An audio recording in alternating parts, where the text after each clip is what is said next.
Bismillah. Kami akan menjawab. Pertama, kami bukan orang FPI. Harus tahu itu. Saya bukan anggota FPI. Kemudian setelah itu, yuk kita pandang segala permasalahan dengan akal yang jernih dan hati yang tenang. Pertama adalah kedatangan Habib Rizik disambut oleh orang sebanyak itu kemauan umat, bukan rekayasa, bukan dibayar mereka. Ayo, Anda posisi seperti saya, adil. Anda tidak di FPI dan tidak jadi musuh FPI. Anda berada di tengah-tengah. Ayo, kedatangan mereka umat segitu banyak bukan direkayasa, bukan rekayasa mau dibayar biar datang, nggak ada. Bahkan ini masa pandemi, semua orang meninggalkan kerjaannya dengan sukarela. Maka yang harus kita pahami, ada apa di balik ini semuanya? Kerinduan kepada apa sih mereka kok sampai seperti itu? Kita jujur. Nggak perlu kita marah-marah ini. Kadang-kadang dimarahkan Habib Rizik. Habib Rizik ingin datang ke negerinya, ingin berjuang, ingin berdakwah. Bukan bukan direkayasa kedatangan mereka itu semua. Nah ini yang pertama yang harus kita pahami, supaya kita tidak suudon ini. Nggak ada rekayasa. Bahkan yang datang itu orang rela berkorban. Kemudian kedatangan beliau adalah tadi membuat kerusakan, keramaian dan sebagainya. Mari kita pandang dengan jujur juga. Kalau Habib Rizik mengadakan kumpulan, demo dan sebagainya misalnya, jujur Anda, apa sih yang diminta Habib Rizik? Habib Rizik tidak minta pulau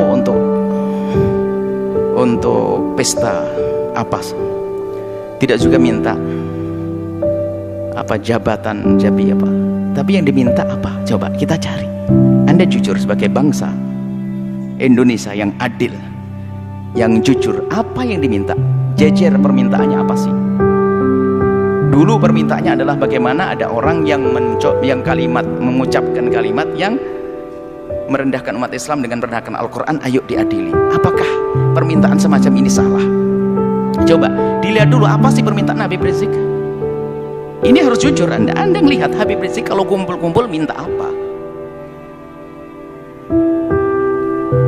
Yang diminta apakah Habib Rizik ingin pemerintah memfasilitasi, Habib Rizik ingin membangun tempat minuman keras paling besar sejagat raya? Enggak juga. Kalau Habib Rizik minta begitu, kita berontak semuanya. Yang diminta apa? Coba kita jujur. Yang diminta baik atau jelek? Kalau yang diminta baik, kenapa kita bingung yang diminta baik kok? Keadilan misalnya, harus ada misalnya menghentikan kemungkaran. Selagi yang diminta baik, isunya diminta baik, ini maka jangan gampang menilai orang dengan buru-buru. Sekarang jujur, minta apa? Anda bisa melihat di media. Atau Anda datang kepada Habib Rizik, minta apa? Kan begitu. Yang diminta apa? Yang diminta adalah yuk kita menegakkan. Habib Rizik misalnya FPI di beberapa tempat minta agar kemungkaran di sini dihentikan. Loh, kemungkaran dihentikan, apakah permintaan yang salah? Karena kemungkaran itu akan merusak orang lain. Coba yang diminta apa? Ini jujur dulu. Kalau yang diminta adalah menghentikan sesuatu yang membahayakan umat membahayakan itu bukan saya membahayakan di dunia, kita punya iman di akhirat. Yang membahayakan di dunia nggak boleh. Misalnya Habib Rizik memasang ranjo-ranjo, kita hentikan, membahayakan di dunia. Memberhentikan membahayakan di dunia pun harus membahayakan urusan dunia, kita wajib menghentikan. Apalagi jika yang diminta adalah menghentikan segala sesuatu yang bakal merusak akhiratnya umat misalnya. Dan itu memang yang diserukan adalah selama ini yang kami ketahui adalah mengajak itu, bagaimana agar kemungkaran tidak terus merebak, kemudian juga bagaimana keadilan bisa ditegakkan. Di saat menuntut keadilan bukan berarti orang-orang yang lagi berkuasa 100% tidak adil. Ada beberapa tempat yang kurang serasi atau perlu disesuaikan agar terjadi keadilan. Jadi minta keadilan itu wajar, sah. Keadilan berlaku untuk siapa? Untuk semua umat, untuk bangsa ini. Bukan keadilan untuk Habib Rizik dan FPI-nya, bukan, keadilan untuk semuanya. Coba yang diminta apa? Lah ini maksud kami adalah Jangan buru-buru menilai. Yang diminta apa? Bukan minta bantuan untuk membangun pesantrennya di mana, bukan untuk kepentingan ormasnya, bukan. Akan tapi selama ini disuarakan adalah seputar itu. Bagaimana menghentikan kemungkaran, bagaimana menghadirkan keadilan, kemudian bagaimana membatasi sepak terjang orang yang tidak banyak manfaatnya untuk negeri ini misalnya, dengan suara-suara seperti itu. Bagaimana menghentikan kebobrokan moral. Ini kan permintaan yang baik semuanya. Kalau seandainya yang menyuarakan selain Habib Rizik, bagaimana? Kalau Anda mau, kenapa di saat disuarakan Habib Rizik tidak mau? Jujur ini. Ini harus perlu kejujuran ini. Kita menilai dari luar seperti ini. Selagi keinginannya baik, maka adalah permintaan itu harus kita jadikan sandaran kita untuk menilai. Kemudian selanjutnya kepada Bapak Presiden atau siapapun yang akan menjadi presiden, ini adalah risalah cinta kami kepada Pak Presiden. Ya, kalau mendengar alhamdulillah, kalau tidak mendengar Allah perdengarkan ke hati, biarpun telinganya tidak mendengar. Atau calon presiden, ketahuilah bahwa jabatan kepresidenan itu sangat terbatas. Apa artinya satu kali naik, dua kali naik, ujung-ujungnya adalah kesengsaraan yang panjang di akhirat nanti. Maka mumpung Allah beri kesempatan untuk naik surga tertinggi, maka hendaknya Pak Presiden atau para calon presiden itu, apalagi yang mereka adalah benar-benar ahli la ilallah, termasuk Pak Presiden kami yakin ahli la ilallah, orang beriman, perhatikan keimanan tersebut. Jadikan jabatan presiden ini adalah untuk selamat di akhirat.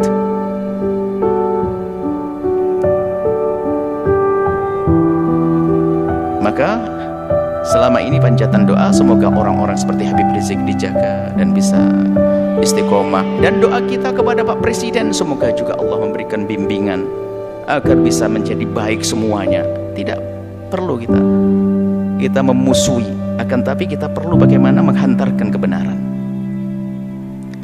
Kita tidak punya permusuhan dengan Bapak Presiden, akan tapi kami punya cinta karena kami tahu beliaunya adalah ahli la ilaha illallah. Kami ingin bahasanya kelak juga selamat di akhirat. Maka mohon, atau calon-calon presiden yang akan datang, ingat, jadi presiden adalah berbatas waktunya, tapi akhirat adalah selamanya dan tidak berbatas. Maka jangan sampai di saat menjabat kepresidenan ini adalah ditipu oleh orang-orang yang ada di kiri kanan kita misalnya, yang punya kepentingan syahwatnya, urusan dunianya, tidak ada hubungannya dengan imam, sehingga kita akan kebawa ke sana. Maka pandanglah dengan adil. Orang yang bakal mengganggu akhirat Anda pinggirkan. Anda bisa melihat pasti di kalangan menteri, di kalangan pakun harus dibersihkan dari orang-orang yang bakal mengganggu keselamatan kita di akhirat. Kami yakin Anda ahli iman. Kami mendengar Anda jadi imam sholat, Anda juga umroh. Subhanallah. Tinggal perlu Anda mengikuti hati kecil Anda bahwasanya Anda ahli iman. Maka segala sesuatu yang bertentangan dengan keimanan Anda ini, ayo diberesi, diselesaikan. Karena itu akan ada tuntutan dan tanggung jawab di hadapan Allah Subhanahu wa taala. Kemudian berlapanglah dengan masukan atau kritik dari siapapun. Maka di saat ada misalnya selama ini rame seperti tadi hubungan dengan Habib Rizik dan sebagainya, yang diminta adalah, kami yakin yang diminta Habib Rizik adalah di hati kecil Anda adalah Anda setujui keadilan, kebaikan dan sebagainya. Kami ingin ya bertemu, ini maksud. Kami yakin insyaallah, kami yakin husnudzon bahasanya Anda orang beriman, dan presiden setelahnya. Kami tidak mengarah kepada presiden hari ini. Selagi itu keinginan yang baik, ayo kita sambut. Dan nanti secara umum kritik itu justru mengangkat kita. Bagaimana kita menjadi waspada. Kritik itu kadang kita tidak bisa sadar, tidak bisa mengoreksi diri kita sendiri. Tapi dengan kritik itu kita bisa berbenah. Kalau tidak ada kritik kita nggak akan waspada. Seperti di lembaga begini, kalau tidak ada kritik nggak akan ada perubahan. Ada yang kritik, Buya kenapa kok begini, langsung kita buat perubahan. Kira gini, menarik. Semakin banyak yang mengkritisi Anda, sebenarnya semakin besar peluang Anda untuk menjadi lebih bagus. Hanya Di saat dikritiki oleh seseorang, kita lihat, kita pelajari. Lalu bagaimana? Yang mengkritik itu sendiri diajak untuk menyelesaikan bersama. Karena yang mengkritisi biasanya punya bahan, punya modal untuk menyelesaikan masalah. Seperti ini. Ini adalah kepada pemerintah. Jangan menuruti orang-orang yang hanya menuruti hawa nafsunya. Anda akan rugi. Hidup Anda berbatas. Hidup Anda berbatas. Kita tidak rela ahli la ilaha illallah di alam barzah mendapatkan seksa, dan di padang mahsyar tersiksa, di akhirat tersiksa. Tapi surga kah untuk semuanya? Surga untuk ulama, surga juga untuk presiden kalau mau. Inilah, maka kalau seandainya kesadaran semacam ini hadir, nggak akan ada ontran-ontran semacam ini. Semuanya aman tentram. Semuanya aman tentram. Bisa orang punya niat busuk akan terlihat begitu mudah. Apalagi sekelas presiden, sekelas pemimpin, itu sangat mudah. Orang ini niatnya hanya kepentingan urusan ini, kebaca.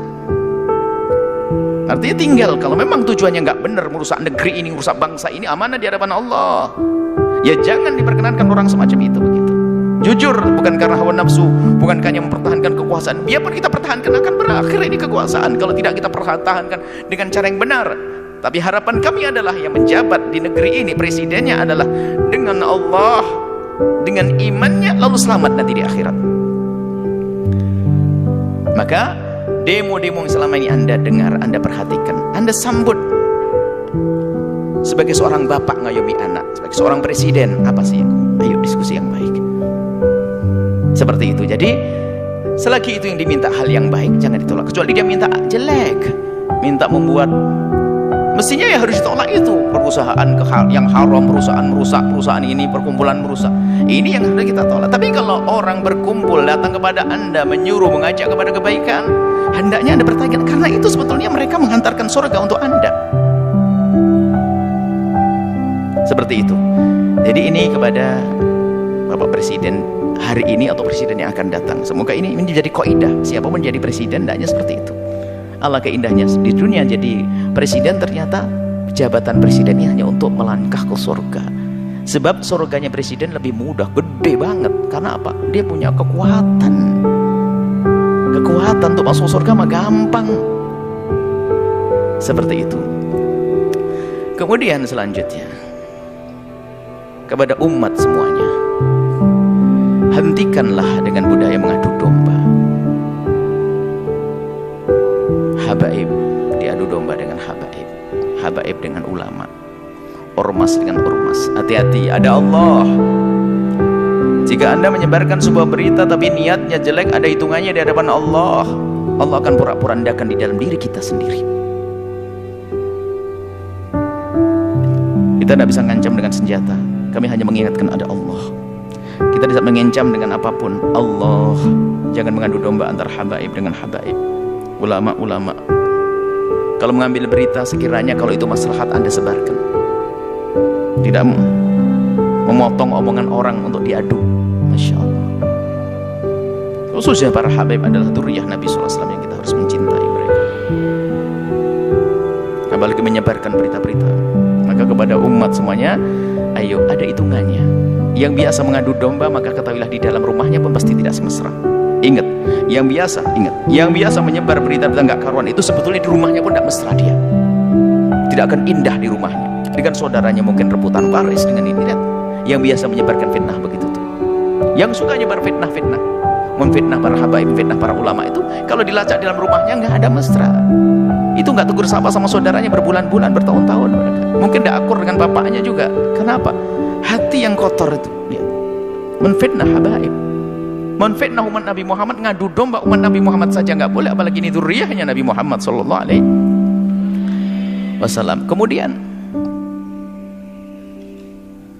ada karena marah dengan seperti Habib Rizik, marah dengan seperti ini, lalu sampai mengarah kepada perendahan kepada nasab. Innalillah. Sampai ada yang mengatakan, katanya, apa betul itu turun Nabi? Ayo dites DNA. Astagfirullah, innalillah. Menafikan, menolak nasab yang sudah jelas semacam itu, maka itu seperti mengqadzaf, menuduh orang melakukan zina, dosa besar. Kalau sudah jelas itu nasab, sudah kita akui. Jangan mengatakan DNA-nya nih. Ada apa? Kalau kita bukan habaib, mestinya kita mencintai, bukan mengendengki dan ngiri. Nggak ada artinya. Ngiri tambah jauh. Kalau kita mencintai, kita bersambung. Beliau menjadi habaib juga dipilih oleh Allah, bukan permintaannya.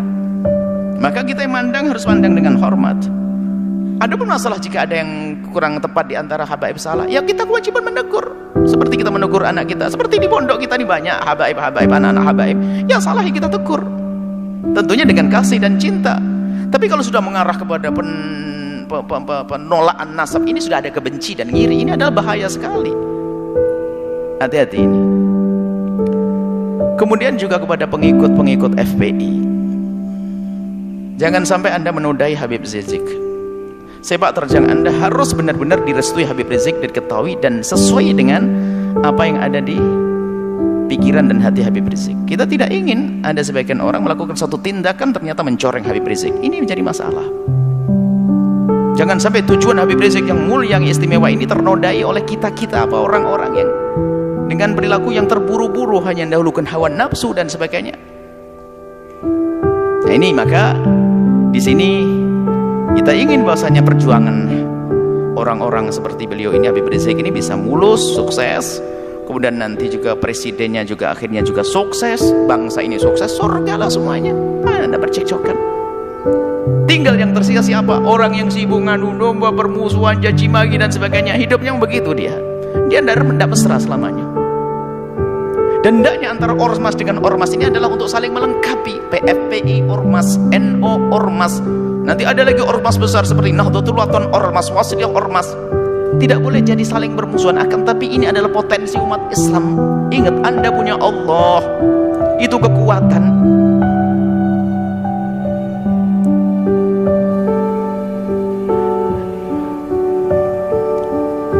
Semoga Allah menjadikan kita juru damai di negeri ini. Yang berjuang semoga diberi keikhlasan. Yang punya kebencian dengan pejuang-pejuang semoga diberi kesadaran dan diampuni oleh Allah. Pejabat-pejabat semoga dimulai dari presiden sampai bawah, semoga Allah berikan hidayah, bimbingan, sehingga semuanya kita ini selamat. Tidak boleh kita mengharapkan orang celaka masuk neraka. Kita harus merindukan mereka. Nah, kalau semuanya atas dasar ini, semuanya kesadaran, rindu kepada Allah, menganggap kebenaran sebagai kebenaran, maka semuanya akan beres. Yang menjadi masalah adalah kita dikuasai hawa nafsu. Kita tahu itu kebenaran, hanya karena bertentangan dengan kepentingan pribadi saya, maka saya tolak. Enggak.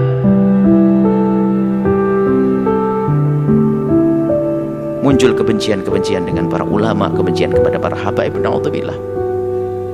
Adapun orang yang membenci Islam itu memang selalu ingin merusak Islam, itu urusan mereka dengan Allah, ada hukumannya nanti di akhirat.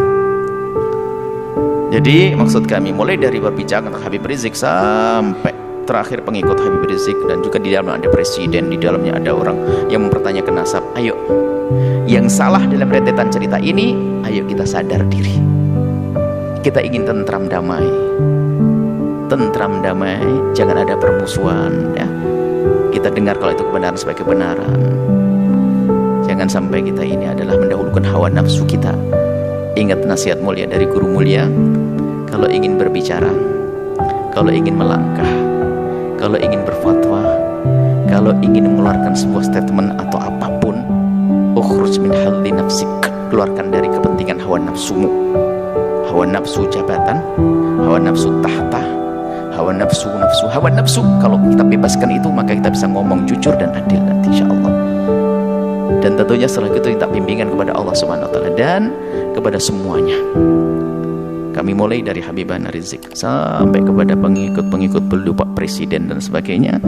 Kami mohon maaf sebanyak-banyaknya jika kami ngomong di apa yang kami sampaikan ada menyinggung perasaan nyakit hati. Ketahuilah bahwasanya nuhibbukum jami'an, kami mencintai semuanya. Harapan kami adalah setiap kami bertemu dengan semuanya ini adalah semuanya saling senyum, saling pandang dengan penuh kasih sebagai muqaddimah pandangan kelak di surga bersama Nabi Muhammad SAW. Tegakkan kebenaran, keadilan, hentikan kemungkaran. Yuk kita menuju Allah Subhanahu wa taala. Wallahu a'lam bishawab.